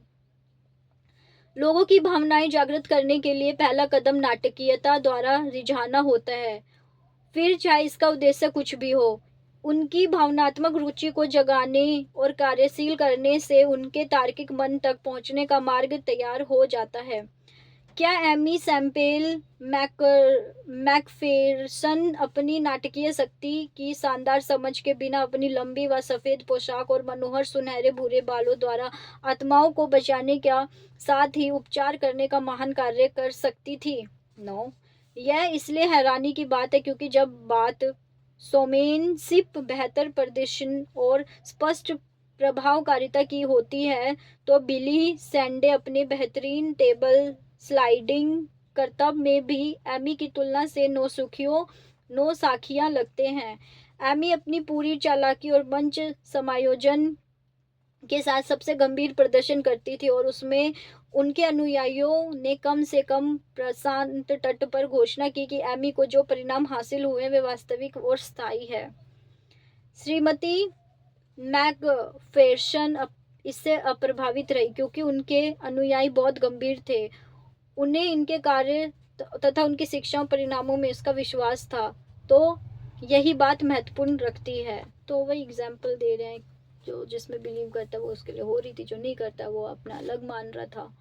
हालांकि मजबूत व्यक्तिगत आकर्षण वाले पुरुष या स्त्री और महान वक्ता बिना रंगमंच सामग्री व मंच स्थापना की सहायता के वैसा ही भावनात्मक प्रभाव उत्पन्न करते हैं। वे ध्वनि प्रभाव, भावनात्मक निवेदन, हाव भाव, शारीरिक गतिविधियां, आंखों की आकर्षक शक्ति आदि में सिद्धहस्त थे, जिसके द्वारा वे आपको आकर्षित करते हैं और आपके शक्तिशाली आकर्षण के आगे नतमस्तक हो जाते हैं। अब आगे बढ़ते हैं। इसमें तो यही बता रहे थे अभी तक कि पहले स्पोर्ट्स को दौड़ा, फिर से थोड़ा सा वो भावनात्मक आस्था वगैरह की बात को लेके तो उनके एग्जाम्पल दे रहे थे।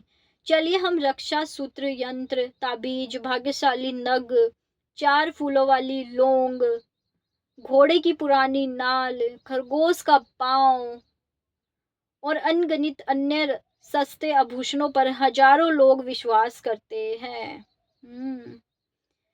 आपने आप में वे हानि रहित व निर्जीव चीजें हैं जिनमें कोई शक्ति नहीं है, लेकिन जब लोग अपने विचारों द्वारा उनमें प्राण फूंक देते हैं तो वे शक्तिशाली हो जाते हैं। हालांकि फिर भी ये शक्ति उनमें नहीं होती, शक्ति केवल विश्वास में होती है और सिर्फ यही उन्हें प्रभावकारी बनाती है। इसका उत्कृष्ट चित्रण सिकंदर महान और नेपोलियन की कथाओं में मिलता है।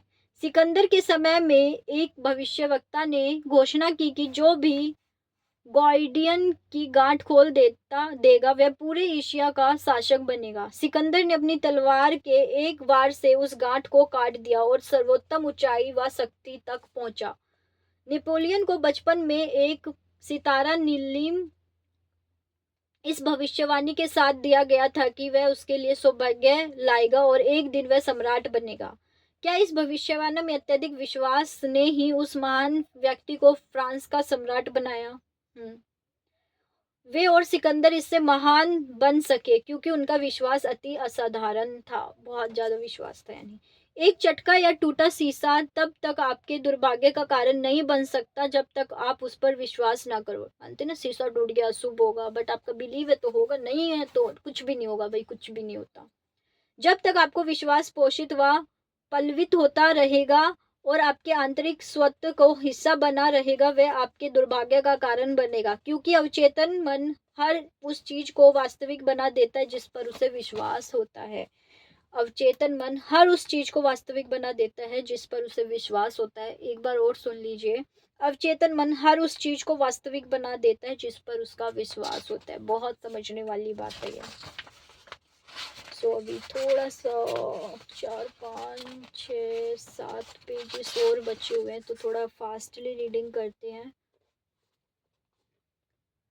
बर्ड और टॉम्किन की the secret life of plants दावा करती है कि ऐसे लोग भी हैं जिनके मन की शक्ति इतनी विशिष्ट होती है कि जब वे उसे किसी पौधे जैसे गेहूं, सब्जियों, फलों, वृक्षों की ओर निर्देशित करके उन्हें अधिक प्रचुरता से उगाते हैं। कुछ साल पहले हमारे यहाँ एक बूढ़ा स्विस माली था जो इस पर जोर देता था कि हम अपने बाड़े से पुराने पौधे हटाकर उनके बदले बहुत से छोटे वृक्ष और झाड़ियां लगाएं। पहली बार मुझे पुराने पौधों को निकालने व बाकियों को फिर से लगाने का कारण नहीं दिखाई दिया, लेकिन उस बूढ़े को आग्रह बहुत प्रबल था। मैंने देखा कि पौधों को लगाते समय जब उसने छोटे पौधे को जमीन पर लगाया और उनकी जड़ों को ढका तो उसमें बुलंद आवाज में किसी किस्म के निरर्थक शब्द कहे। झाड़ियां लगाते हुए उसने ऐसा ही किया। एक दिन जिस मुझ में जिज्ञासा उत्पन्न हुई और मैंने उससे पूछा कि जमीन पर पौधे व झाड़ियां लगाते हुए आप क्या बुदबुदा रहे थे। उसने एक क्षण मेरे चेहरे को देखा और कहा, मैं शायद समझ ना सका, लेकिन उसने मैं उनसे बात कर रहा था तो मैं उन्हें कह रहा था कि उन्हें जीना या पोषित होना होगा। मैं जब मैं बच्चा था तब पुराने देश में रहते हुए अपने शिक्षक से यह सीखा था, लेकिन वस्त विकसित होने पर सभी चीज़ों को प्रोत्साहन चाहिए होता है, तो मैं उन्हें वही दे रहा था। कुछ लोगों को पौधे से एक तरह का लगाव होता है और लगता है कि पौधे भी इसे महसूस कर सकते हैं। हजारों पेशेवर माली चंद्रमा की विशेष स्थिति होने पर भी बीज डालते हैं। आप इसे अंधविश्वास कहेंगे, शायद यह व्यवहारिक रहस्यवाद हो। येल के अनुसंधानकर्ताओं ने निष्कर्ष निकाले कि पौधे के जीवन में बहुत विद्युत क्षेत्रों का बहुत महत्व है और निश्चित ही यह एक वैज्ञानिक पर्यवेक्षण है। स्विट्जरलैंड ने से स्विट्जरलैंड से ब्रिटिश कोलंबिया बहुत दूर है, लेकिन इस कनाडाई इलाके से इंडियंस की एक प्रजाति है जिनके सदस्य वास्तव में मछली पकड़ना शुरू करने से पहले अपनी रस्सियों या कांटों के बारे में बात करते हैं। उनका दावा है कि ऐसा ना करने पर हेलबेट और सैमन मछली कांटे में नहीं फंसेगी।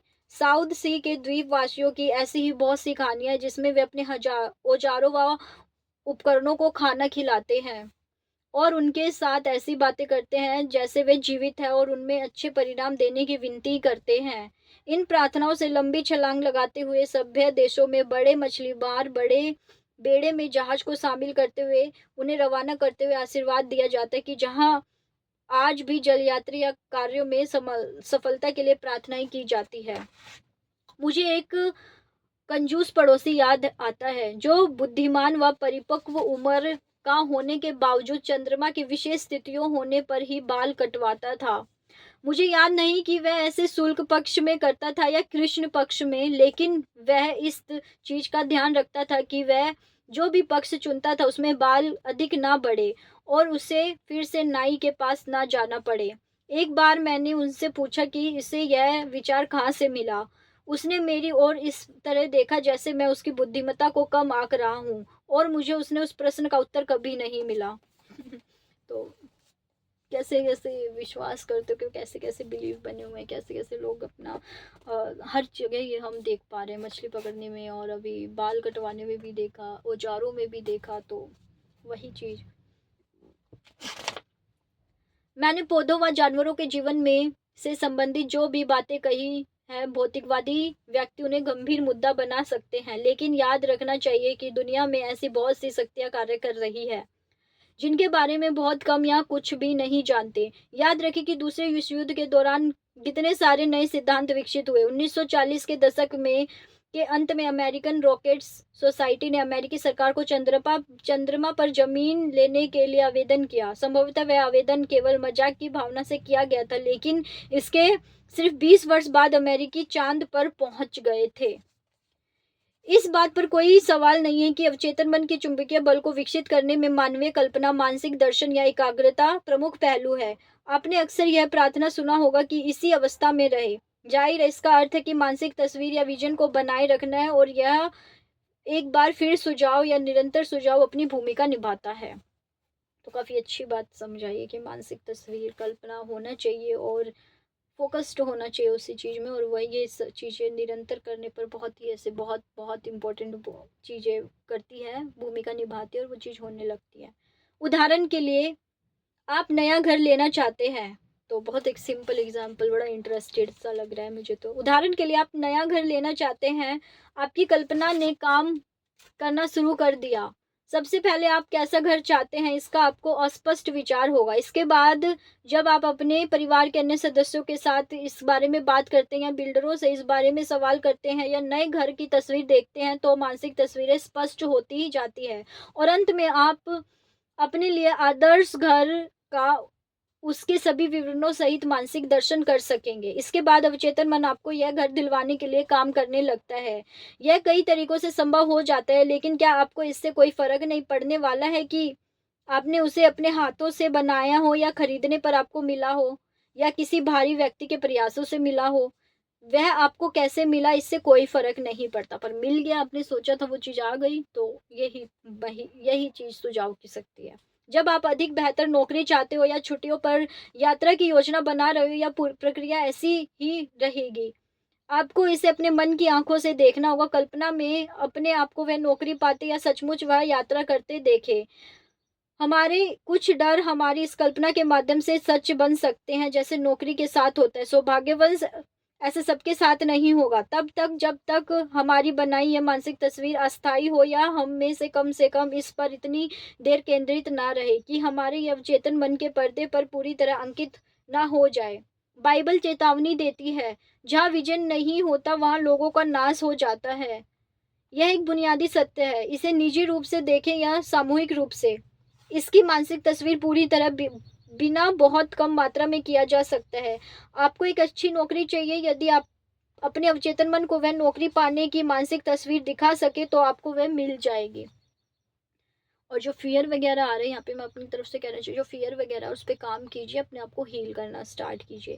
इसे लिखते समय मुझे वे सभी अनुभव याद आ रहे हैं जो मुझे इस विज्ञान को बीते वर्षों के दौरान उपयोग करने वालों ने गुप्त रूप से बताए हैं। मैं आपको ये कहानियाँ सुनाना चाहता हूँ, संभवतः मैं इनमें आपको वे सूत्र मिल सके जिससे आप इस सिद्धांत को और मैं क्रियाविधि आगे बताने वाला हूँ उसे और अधिक प्रभावशाली ढंग से आप उपयोग कर सकें। एक मित्र को अब वही कुछ सिद्धांत स्टोरीज बता। एक मित्र को नाव बनाने का विचार आया। वह नाव बनाने के बारे में कुछ नहीं जानता था, लेकिन उसे विश्वास था कि कुछ सरल मार्गदर्शन मिलने पर वह इसे बना सकेगा। उसने प्रयास किया। कार्य करने के दौरान उसे इलेक्ट्रिक ड्रिल की आवश्यकता महसूस हुई, लेकिन इसे यह चीज जिस तरह चाहिए थी उसके लिए वह 75 से $80 खर्च नहीं करना चाहता था, खासतौर पर तब जब उसे इसे केवल कुछ ही महीने इस्तेमाल करना था। पहले उसने ड्रिल को किराए पर लेने का प्रयास किया, लेकिन वह उसे केवल रात भर ही उपयोग कर सकता था और अगली सुबह उसे यह लौटानी होती थी। उसे यह व्यवस्था बहुत असुविधाजनक लगी। उसने मुझसे बताया, एक रात मैं सोचने लगा कि मेरे पास ड्रिल है और मैंने उसे अपने हाथों में पकड़ रखा है। मैं उस बारे में जितना अधिक सोचता वैसा ही होने का विचार उतना ही बढ़ता जाता। तो आगे बढ़ते हैं। थोड़ा-सा बहुत बड़ा चैप्टर है तो मैं थोड़ा-सा टायर्ड फ़ील कर रही हूँ, बट 2 पेज और बचे हैं इसलिए थोड़ा फ़ास्ट रीडिंग रहेगी। हालाँकि आने वाले दिनों में कुछ नहीं हुआ और एक शाम मेरा मित्र दोस्त, जो बहुत बड़े गैराज का मालिक था, जिससे मिले मुझे कई साल हो चुके थे, मुझसे मिलने आया। उसे मैं नौकाओं में दिलचस्पी थी और जब उसने सुना कि मैं एक नौका बना रहा हूँ, उसने कहा कि वह उसे देखना चाहता है। जब उसने मुझे मेरे द्वारा उपयोग की जा रही आधे इंच की भारी भरकम ड्रिल से जूझते देखा तो उसने पूछा कि मैं इसे कहाँ से लाया हूँ। मैंने बताई कि इसे मैं किराए पर लाया हूँ। यह सुनकर वह हँसने लगा और बोला, कल मेरी दुकान पर आओ, मैं तुम्हें छोटी ड्रिल दे दूँगा, जिसे तुम अधिक आसानी से संभाल सकोगे। कहने की आवश्यकता नहीं होती कि वह मुझे मिल गई और नाव बनाने की पूरी अवधि के दौरान वह मेरे पास ही रही। ऐसे ही एक छोटा-सा अनुभव मुझे तब हुआ जब मैं नाव का बीच का ढाँचा काट रहा था। मुझे पता था कि मेरी छोटी आरी उस 3.25 इंच के लकड़ी के कुंदे को नहीं काट सकती। तब मुझे अपने पास एक बड़ा आरा होने की इच्छा हुई। यह विचार मुझे मेरे घर में कुछ ब्लॉक्स दूर स्थित बढ़ई की दुकान पर ले गया। मुझे उपयोग के लिए बड़ा आरा मिल सकता था, लेकिन उसके लिए मुझे और आरे के मालिक को 50 सेंटे प्रति घंटा देना होगा, मतलब वही इनकम अमाउंट। हालांकि जल्द ही मैंने देखा कि बीच के ढांचे को सही तरह से बनाने या फिर आकार देने के लिए अपने घर से यहाँ चक्कर लगाने से मेरा बहुत समय बर्बाद हो रहा है।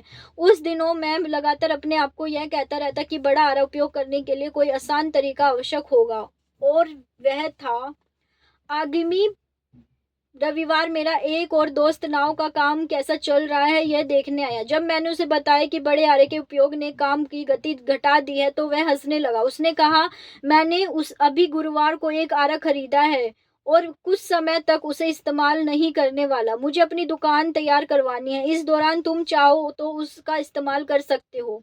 बल्कि उसने उसी दिन उस पर ओह! बल्कि उसने उसी दिन उसे मेरे पास भिजवा दिया और कई महीनों तक मेरे ही पास रहा। इस तरह मेरी नाव तैयार हो गई। सच में काफ़ी अच्छी स्टोरी है। विश्वास होना चाहिए भई, तो कुछ भी चीज़ आ जाती है। एक अन्य व्यक्ति ने मुझे बताया कि किस तरह उसे 30 फीट की बड़ी सीढ़ी मिल सकी। जिससे उसने अपना घर पेंट किया।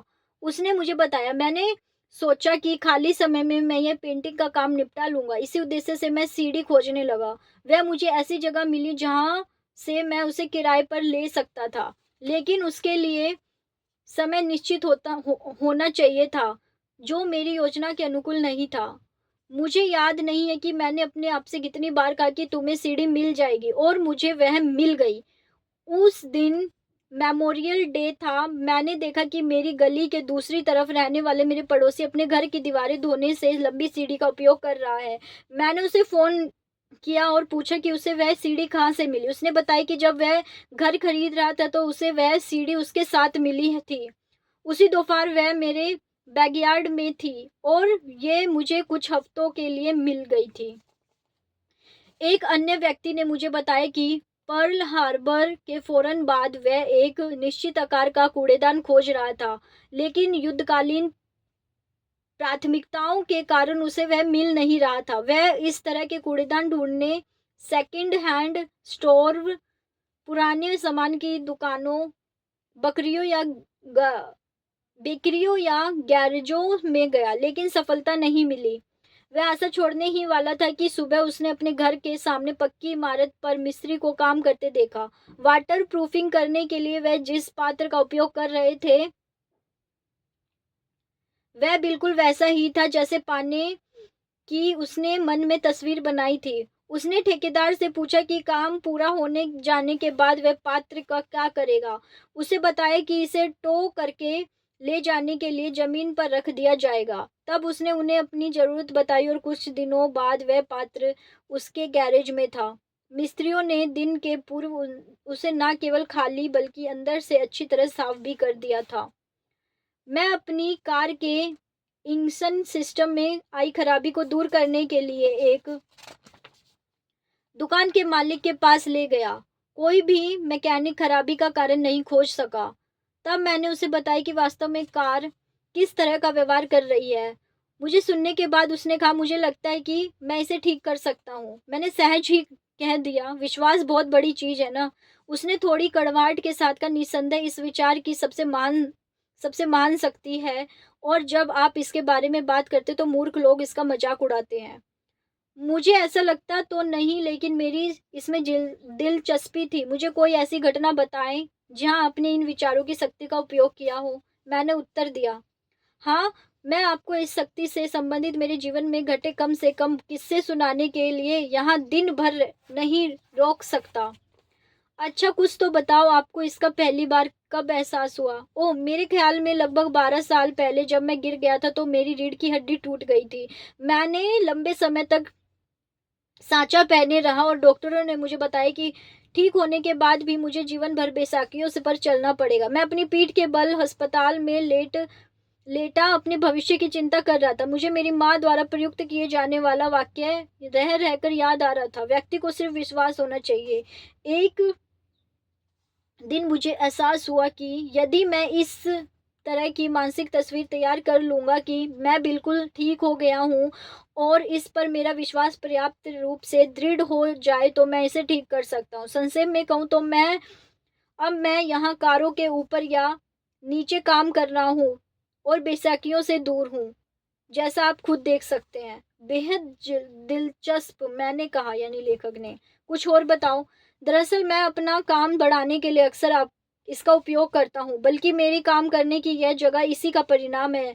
जैसा कि आप जानते हो, कुछ सप्ताह पहले मेरा पुराना कार्यस्थल आग से नष्ट हो गया था और शहर में इस तरह की जगह को खोजना लगभग असंभव था।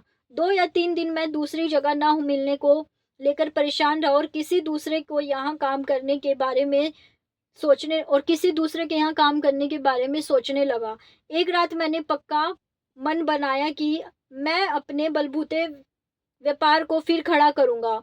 यह मेरे जीवन का नया मोड़ था। रात को सोने से पहले, ठीक पहले, मैंने अपने आप को कहा, तुम्हें आने वाले कुछ दिनों में जगह मिल जाएगी। विचारों की इस शक्ति ने तुम्हें कभी धोखा नहीं दिया। मैं पूरे विश्वास के साथ सो गया और मुझे जगह मिलने ही वाली है।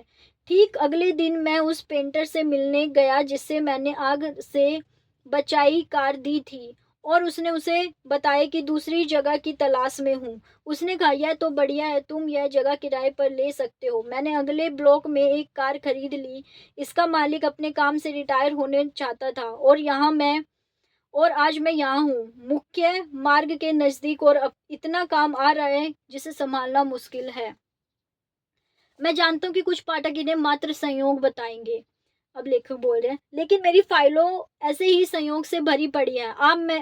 आप आप में से कुछ लोगों के लिए यह ऐसी होगी जिससे जो लोग इस विज्ञान से परिचित हैं, वे जानते हैं कि इन चीज़ों को मिलना ज्ञान, विचार या मानसिक तस्वीर बनाने का परिणाम है।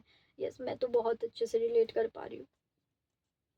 हम फिर से राय के मसले पर हम फिर से राय के मसले पर है, जिससे उन लोगों के बीच निष्कर्षों का भेद रहता है, जिससे वे इसे बकवास मानते हैं, या दूसरे वे जो मानते हैं इस तरह अपनी मनचाही चीजें हासिल कर सकते हैं। हम एक बार फिर पैरासेल्स की बात याद दिलाना चाहता हूँ। जिस मनुष्य के पास आध्यात्मिक बोध की शक्ति नहीं है, वह इन चीजों को नहीं पहचान सकता, उन्हें भौतिक रूप से नहीं देख सकता, न महसूस कर सकता है। तो पैरासेल्स, ये हमने चैप्टर 3 या 2 में इसके बारे में पढ़ा था। तो भाई, अपने आप को डिवाइन से जोड़ो। अपने आप को डिवाइन से जोड़ना बहुत बहुत बहुत इम्पोर्टेंट है।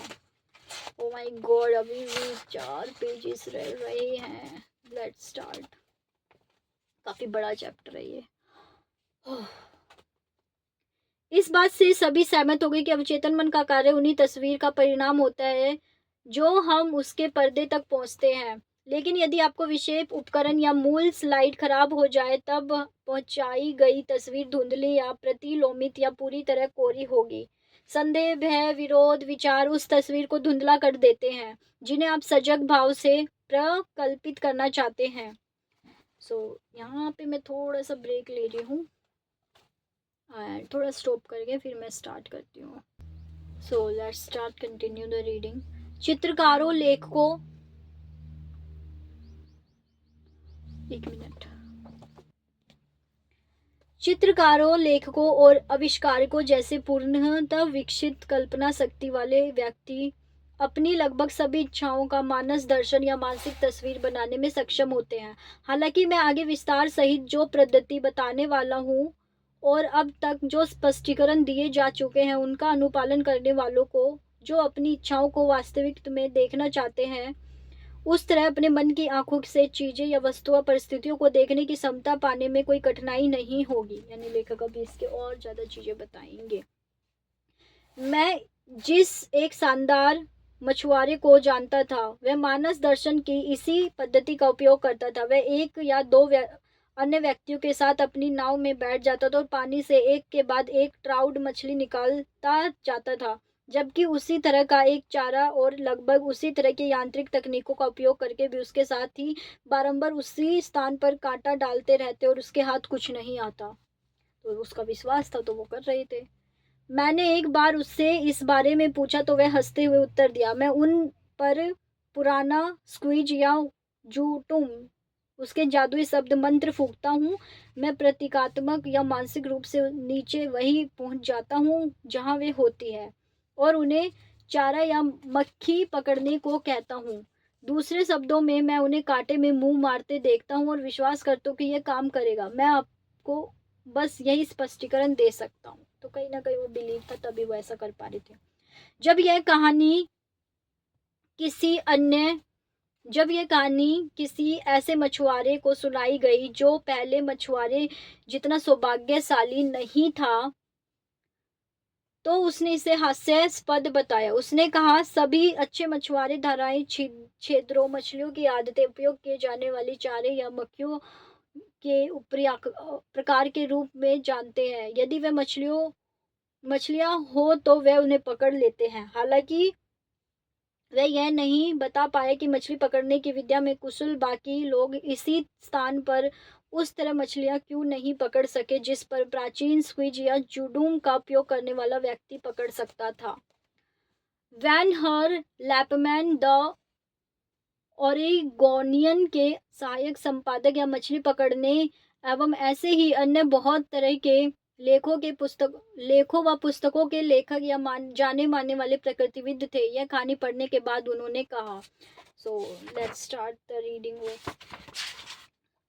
जो व्यक्ति इस काम में किस तरह से जादुई आकर्षण को हास्यास्पद बता रहा था, वह दरअसल अपनी अज्ञानता दिखाकर खुद को हास्यास्पद दिखा रहा है। मैं नहीं कह सकता कि आपको दोस्त मछली पकड़ने में हमेशा इतना भाग्यशालवान कैसे रहता था, बल्कि इससे आगे बढ़कर निश्चित रूप से कहा जा सकता है कि मछली पकड़ने में सफलता के पीछे कुछ तो अलौकिक था। जिस किसी ने भी मछलियों की आदतों का अध्ययन कर उन्हें पकड़ने का प्रयास किया होगा, कभी ना कभी वह समझ गया होगा कि मछली पकड़ने में सफल होने के लिए जहाँ मछलियों के होने की उम्मीद है, वहाँ चारा डाल देने मात्र से अधिक कुछ नहीं होगा। मन व मछली के बीच का क्या संबंध हो सकता है, और अगर कोई है तो मैं नहीं बता सकता, लेकिन आपको लगभग पूरी जीवन मछलियाँ उनके तौर तरीकों या आदतों का अध्ययन करने के बाद भी मुझे नहीं पता था कि मछली पकड़ने में सफल होने का कोई ना समझ में आने वाला तत्व या पहलू, चाहे आप इसे कहकर पुकारे, कार्य करता है। निसंदेह अलौकिक घटनाओं के क्षेत्र में आपके सफल मछुआरे मित्र के इस कथित मछुआरा सौभाग्यशाली या स्क्विज या जुडूम का स्पष्टीकरण अवश्य दे होगा। मैं मछुआरा नहीं हूँ, लेकिन निश्चित ही यदि आकर्षण का यह नियम अन्य तरीके से काम करता तो ऐसा कोई कारण नहीं है इसे मछली पकड़ने में लाभकारी ढंग से उपयोग ना किया जा सके। कई वर्षों से मेरी गोल्फ में दिलचस्पी है और कुछ क्लबों का सदस्य भी हूँ। मैं अक्सर एक व्यक्ति के साथ खेला करता था जो अपनी युवावस्था में विश्व टेनिस चैंपियन रहा था। यह प्रशांत तट के सबसे अद्भुत खिलाड़ियों में से एक था। अपनी मेसी नेब्लिक वह गेंद को मैदान में पूरी सटीकता के साथ अपने इच्छित स्थान पर और पिन से जितना वहां चाहे उतना दूर पहुंचा सकता था, और ऐसा अक्सर एक ही पहाड़ पर करता था। उनका पहाड़ भी अचंभित कर देने वाला था। एक दिन उन्होंने हम 4 खिलाड़ियों को अपने साधारण प्रयासों से हैरान कर दिया। आपने ऐसा कैसे किया जॉर्ज? मैंने पूछा। आपने ऐसा कैसे किया जॉर्ज? मैंने पूछा। उन्होंने उत्तर दिया, अपने हैंडबॉल या स्क्वैश खेला होगा। आप जानते हैं कि सामने वाले दीवार पर प्रहार करने का क्या अर्थ है। आप जानबूझकर इसे ऊंचा या नीचा रखते हैं जिससे यह बगल की दीवार से टकराए व बाधा हटा सके या गेंद अत्यधिक नीची रहे। मैंने टेनिस में जगह बनाने के दौरान सीखा था। आपको गेंद पर अपने रैकेट के प्रहार करने के पूर्व एक तरह की मानसिक तस्वीर बनानी पड़ती है कि आप गेंद को कहां पहुंचाना चाहते हैं।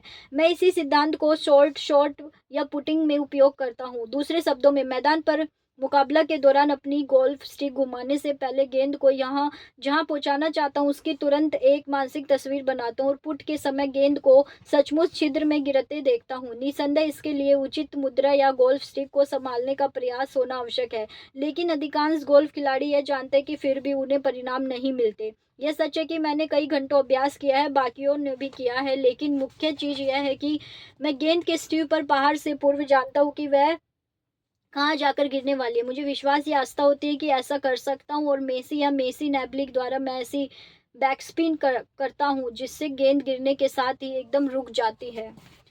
इस पर संदेह में बहुत चढ़ाने वाले, चलिए हम अखबार में आई एक खबर में तथ्य की तलाश करते हैं। ओके। जिसे 30वीं सदक के माध्यम से प्रसिद्ध खेल प्रचारक ग्रांडलैंड राइस ने लिखा था। राइस ने घोषणा की थी, अभूतपूर्व शौकिया गोल्फ खिलाड़ी जॉन मोटोंग किसी भी तरह बेहतर प्रदर्शन में सक्षम है। गेंद हमेशा वहीं पहुंचती है जहां वे उसे पहुंचाना चाहते हैं, फिर चाहे वह 300 यार्ड दूर फेयरवे पर हो या 2-3 फीट का गेंद को कप में पहुंचाने वाला चिप शॉट हो। और जब वे पुट करते हैं तो खेल के अंत तक जैसा होता है। राइस कहते हैं कि गेंद वहीं जाकर गिरती है जहां जॉन मोटंगू उसे पहुंचाना चाहते थे। जब मोंटागू का अपना स्पष्टीकरण पढ़िए तो उन्होंने अखबार की उसी खबर में दिया था, मेरे लिए गोल्फ दिमाग या मन या मानसिक या आप इसे जो भी कह चाहे उसे खेलने की वस्तु है।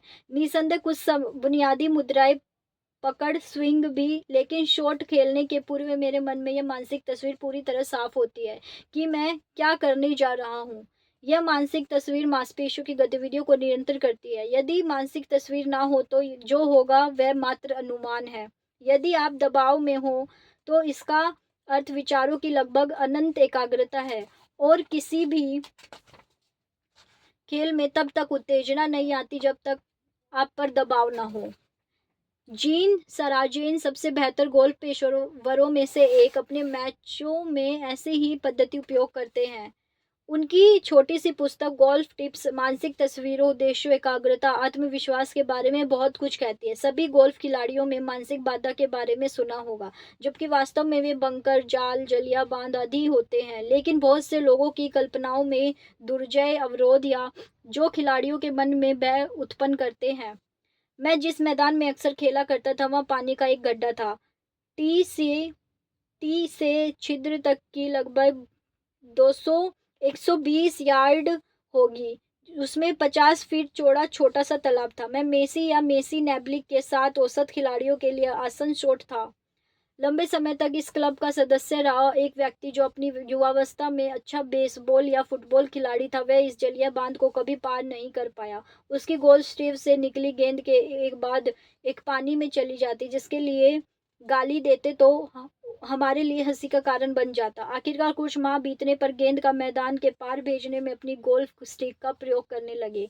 एक दिन मैंने उनसे कहा, मैं जानता हूँ कि तालाब आपकी परेशानी का कारण बना हुआ है, लेकिन अगली बार जब आप टी या मैदान के बीच पानी होने की तस्वीर को अपने मन से पूरी तरह सोख दें और उसकी जगह मानसिक रूप में अपने सामने एक आसन या छोटे छिद्र शॉट के तौर पर देखें। पहली बार जब उसने सुझाव पर अमल किया तो उसकी गेंद पिन से सिर्फ कुछ इंच दूर गिरी, और उन्होंने बाद में बताया कि जब वे इस सोखने की तकनीक का पालन करते रहे तो कोई समस्या नहीं आई, लेकिन जब वे अपनी टीम के अन्य सदस्यों द्वारा हंसी करने के कारण अपनी मानसिक तस्वीर को एकाग्र नहीं कर सके और उन्हें समस्याओं का सामना करना पड़ा।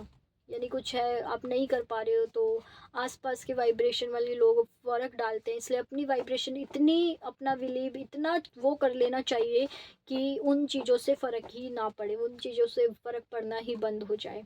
बहुत सारे पुल बिल्डर्स खेलों का निरीक्षण करने के बाद मुझे विश्वास हो गया कि कुछ कौशल खिलाड़ी मन के नियंत्रण द्वारा गेंद की दिशा या गिरने को प्रभावित कर सकते हैं। इसका हमने मतलब चैप्टर 2 में एक एग्जाम्पल वगैरह भी पढ़ा था काफ़ी, तो वो चैप्टर आप जाके सुनिए, उसमें थ्योरीज वगैरह भी दी गई है, प्रैक्टिकल एग्जाम्पल भी दिए कि हम कैसे विचारों से चीज़ों को नियंत्रित कर सकते हैं। यदि यह गोल्फ की गेंद पर काम कर सकता है तो निश्चित ही बिल्डर्स की गेंद पर भी काम कर सकता है। प्रकृतिवादी रॉय चैम्पेन ड्रयू ने सैन एंटोनिया टेक्सास के एक व्यक्ति की कहानी सुनाई जिसमें 22 कैलिबर की बंदूक से बिना एक भी गलती किए 14,500 गोलियां चलाकर लकड़ी के एक छोटे से कुंदे को हवा में टिकाए रखा। श्रीमान एंड्रयू ने उसकी समय सटीकता और अचूक निशाने की प्रशंसा की। इसमें मानसिक तस्वीर के बारे में कुछ नहीं कहा गया, लेकिन यदि आप कभी लंबे दूरी की ट्रैप या टारगेट शूटिंग की होगी तो आप इसके मानसिक दर्शन भाग की भूमिका से परिचित होंगे।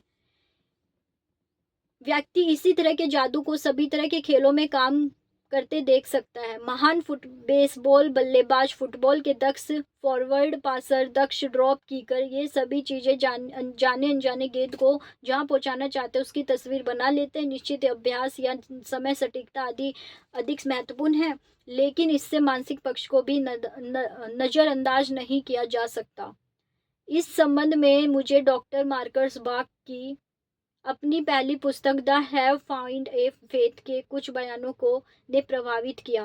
डॉक्टर बाक फादर डिवाइन के बाउलिंग खेलने के बाद कहते हुए अवलोकन करते हैं कि जिस तरह फादर डिवाइन बॉल को चुनते हैं, उनकी मुद्रा और बॉल फेंकने को देखकर लगता है कि उन्हें बॉलिंग नहीं आती। इसके बावजूद फादर डवाइन पहले से ही प्रयास में स्ट्राइक करते हैं और डॉक्टर बाग की देखी सबसे शानदार स्ट्राइक्स में से एक होती है। फादर की निश्चिंतता उनका चरित्र थी। वे अपने नरम हाथों को आपस में इस तरह रगड़ते थे मानो कह रहे हो, यदि ईश्वर गेंद लुढ़का रहे हो तो आप और क्या उम्मीद रख सकते हैं। तो भाई खेलों के अलग अलग एग्जाम्पल दिए गए हैं कि चीज़ को समझाने के लिए। भाई चीज़ें होती हैं, चीज़ें काम करती हैं। डॉक्टर बाग ने यूनिटी सिटी के मैसेंजर या यूनिटी आंदोलन के संस्थापकों में से एक के पुत्र रिकर्स फिलोमोर के लिए साक्षात्कार के बारे में लिखा था। डॉक्टर बाग ने उनसे पूछा कि क्या यूनिटी के कार्यों को भूमि भवन जैसे उद्यमों पर लागू किया जा सकता है। श्रीमान फिलोमोर ने उत्तर दिया, यदि यह काम करता है तो सभी जगह काम करेगा।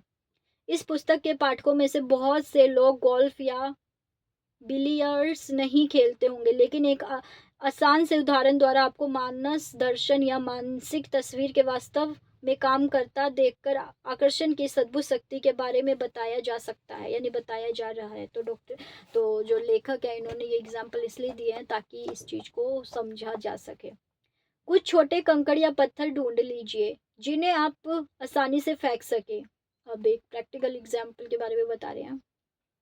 और 6 से 10 इंच के व्यास वाला कोई पेड़ या खंबा खोजिए, उससे 50 या 30 फीट दूर खड़े हो या उसे मारने के लिए कंकड़ फेंकना आरंभ कर दे। यदि आपका निशाना औसत होगा तो पत्थर उसके आसपास गिरेगा। अब रुके और अपने आप में कहें, आपको अपने लक्ष्य पर प्रहार करना है। एक मानसिक तस्वीर बनाएं जिसमें वह वृक्ष खुद आगे बढ़कर पत्थरों या कंकड़ों के बीच आ रहा है और वस्तुतः उस बिंदु की कल्पना करें जहां आप प्रहार करना चाहते हैं। जल्द ही आप पाएंगे कि आपके निशाने सटीक होते जा रहे हैं और ना कहें कि यह असंभव है। प्रयास करें और साबित कर देंगे कि ऐसा किया जा सकता है, बस आपको विश्वास होना चाहिए। तो आप ऐसे एग्जाम्पल से इस चीज़ को प्रैक्टिकली देख सकते हैं अपनी लाइफ में। तो काफ़ी ये छोटा सा प्रैक्टिकल एग्जाम्पल आप करके देखिए। युद्धकाल के शुरुआती दिनों में जब पेट्रोल वितरण नियंत्रित था, अधिकांश लोगों के लिए अतिरिक्त कूप हासिल करना अपराध नहीं था। एक रविवार मेरे किसी मित्र ने देखा कि उसके पास डेक लेक तक ले जाने के लिए पर्याप्त पेट्रोल नहीं था। उसने मुझे बताया कि किस तरह उसे इतने कूपन मिल गए वह शूटिंग ग्राउंड तक कई चक्कर लगा सकता है। मैंने इस पतझड़ बतख के शिकार की उम्मीद बिल्कुल छोड़ दी थी। तब मुझे ख्याल आया कि मैं अपने चित्त को काम पर लगाकर कुछ अतिरिक्त पेट्रोल प्राप्त कर सकता हूँ। निसंदेह ऑफिस में मेरे आसपास का हर व्यक्ति जानता था कि बतख की शिकार पर जाना चाहता हूँ और अधिकांश लोग मेरी समस्या जानते हैं। उन्हें अपने दोस्तों में बात की या क्या हुआ मुझे नहीं पता, लेकिन मुझे इतने कूपन मिल गए जितने प्रयास करने पर भी नहीं मिलते। मैंने निरंतर यह तस्वीर बनाई कि अपनी कार का उपयोग कर शिकार के लिए जा रहा हूँ और कुछ लोग मुझे पेट्रोल के कूपन दे रहे हैं और ये बेमतलब की बात हो सकती है, लेकिन मुझे कूपन मिल गए। बल्कि मेरे एक किसान मित्र तो उसे आवंटित पेट्रोल मुझे दे दिया। अब इसी विज्ञान को रसोई में लेकर चलते हैं। तो यहाँ पे इन्होंने कैसे अपने लिए यूज किया वो बताया। अब इसी विज्ञान को रसोई तक लेकर चलते हैं। क्या आप कभी इस बात पर ध्यान दिया कि कथित अच्छे खाम खानसमा कुछ जानबूझकर तो कुछ अनजाने में इसी विज्ञान का प्रयोग करते हैं। दो लोग एक ही जैसा केक बनाने का प्रयास करते हैं, एक जैसी सामग्री इस्तेमाल करते हैं और पत्र में दिए गए सभी निर्देशों का पालन करते हैं और एक असफल रहता है तो दूसरे के लिए वह पाक कला में उपलब्धि बन जाती है। ऐसा क्यों? पहले मसले में केक बनाने वाला खानसामा घबरा रहा है। वह जानता है कि अतीत में वह केक बनाने में असफल रहा है और उससे चिंतित था कि वह ये वाला कैसे बनेगा। उसके पास पेट को संतुष्ट करने वाले सुनहरे भूरे आवरण और शानदार स्वादिष्ट भराव से संबंधित कोई मानसिक तस्वीर नहीं थी। वह परेशान और घबराया हुआ था और अनजाने में ही उसकी यह बेचैनी उसके केक में संप्रेरित हो गई। दूसरा खानसमा जानता था, यानी कुक जानता था कि उसका बनाया केक सर्वोत्तम होगा और यही हुआ। यह प्राथमिक मानसिक तस्वीर उसके विश्वास ने उसे वैसा बना दिया। यदि आप औसत खानसमा हैं लेकिन आपको खाना बनाना अच्छा लगता है तो एक आवश्यक अनिवार्यता है कि अपने आप को समझाएँ कि आप उत्कृष्ट व्यंजन बना सकते हैं। इस चीज़ को तो मैं अप्लाई करने वाली हूँ, क्योंकि मैं खाना बनाती हूँ और मुझे यही विश्वास है कि बस मैं खाना बना तो लेती हूँ, बट एक सिंपल सा टेस्ट होता है उसमें, मतलब बड़ा नॉर्मली कि ठीक है खा सकते हैं, बट एक वाओ टेस्ट नहीं होता। अब मैं इसको सच में अप्लाई करने वाली हूँ कि मैं बहुत अच्छा खाना बनाती हूँ। जब भी मैं खाना बनाती हूँ, लोग जब उसको खाते हैं तो अपनी उँगलियाँ चाटते रह जाते हैं। मैं इतना टेस्टी खाना बनाती हूँ, मैं बहुत टेस्टी खाना बनाती हूँ और मेरे लिए खाना बनाना बहुत आसान होता है और मुझे खाना बनाने में बहुत मज़ा आता है। अब मैं इस चीज़ को दोहरा कर देखती हूँ मेरी कुकिंग स्किल सुधरती है या नहीं है। मैं बताऊँगी किसी वीडियो में कभी, अगर मुझे ध्यान आया या कभी किया कि हाँ मुझे अभी बताना, कभी अंदर से इंट्यूशन आया तो मैं ज़रूर शेयर करूँगी।